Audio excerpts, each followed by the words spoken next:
I know firsthand how difficult it can be to go to the gym if you are very introverted or have gym anxiety, because I also used to have a lot of gym anxiety. I was also very introverted when I started my gym journey almost a decade ago at this point. But I can assure you that going to the gym has done more good for me than evil. So I want to make sure that you're going to go to the gym, even if you're feeling very introverted or have a lot of gym anxiety. And the way I'm going to do that is by providing you with 8 valuable tips that have helped me get rid of my gym anxiety and become slightly more extroverted. So starting with number 1 is your self-esteem, and keeping in mind that you're going to the gym for your own goals and your own reasons, not for anyone else. You're not there to listen to other people whining about how you look or thinking about how you look, because you're never going to hear them say what they think anyway. Even better is that they will never even think about you anyway. They'll see you, but they don't even care about you. They will not even acknowledge your existence, because everyone is going to the gym for their own reasons. You have to keep this in mind, and keeping that in mind will get you forward. Trust me. The more you practice this, the easier it becomes. The second tip that I want to give you is to listen to music. Very practical and easy tip. If you don't want other people to talk to you, make sure you wear a headset, especially because people will definitely think that you're antisocial and they don't want to talk to you, which is great if you don't want that to happen. The third thing that I want you to know is that I am not there to make friends, and neither should you be. The truth is, there are many nice people at the gym. However, they're not there for you, once again, and you're not there for them. Yes, a lot of them can become very friendly, but you're never really going to do any activities outside of the gym with them. You'll probably have a conversation with them about how great your life was and how you went to university to get this degree and that and this and that. And then 5 seconds later, they'll talk to someone else and be like, hey, who's that guy you just talked to? I don't know, right? And that's the gym. So you're not there to make friends. The fourth tip I want to give you is to straight up tunnel vision to the exercise that you have planned out for yourself. By simply tunnel visioning to the exercise, you're not going to stand in the middle of nowhere, in the middle of all of the exercises, and draw a lot of attention to yourself.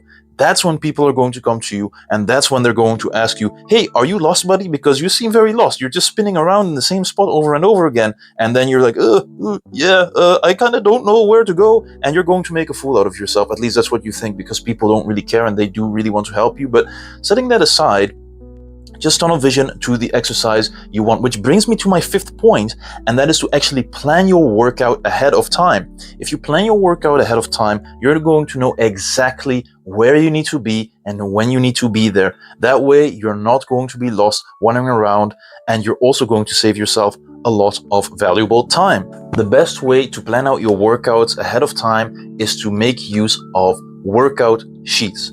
In the description down below, I have a link to my fitness community in which I teach people how to create their own sheets, but also have starter sheets for absolute beginners.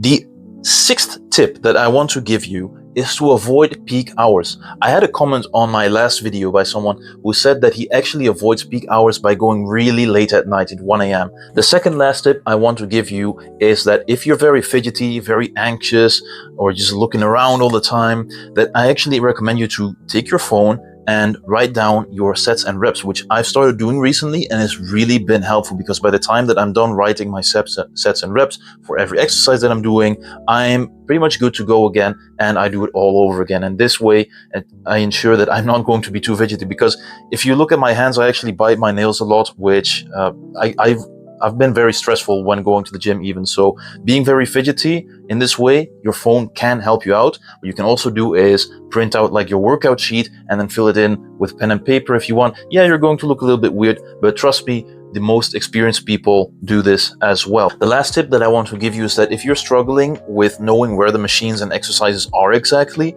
don't worry too much about that, because the more often you go to the gym, the more acclimated you're going to get to the gym. Those machines and exercises ain't going nowhere. Imagine going to the zoo and then they're going to place the 500 kilo hippos to the other side of the zoo. They're not just going to randomly do that. There's no reason to do so unless they're going to do a complete renovation of the place, and they're not going to do that at the gym either. So the more often you go to the gym, the more acclimated you're going to get, the faster you're going to be able to get to your exercises. If you're an introvert or you have a lot of gym anxiety like I used to have when I started going to the gym almost a decade ago, and you feel like this has helped you and you've watched this far, that's great. Thank you very much. But if you also have some tips for other people that I haven't mentioned in this video, then feel free to drop them in the comments down below, because who knows, you might actually help a few people out. Even if only one person gets helped out, wouldn't that be great? Because that's one more person that goes to the gym and will reach his or her fitness goals. Thank you very much for watching, and I hope to see you in the next video. Bye bye.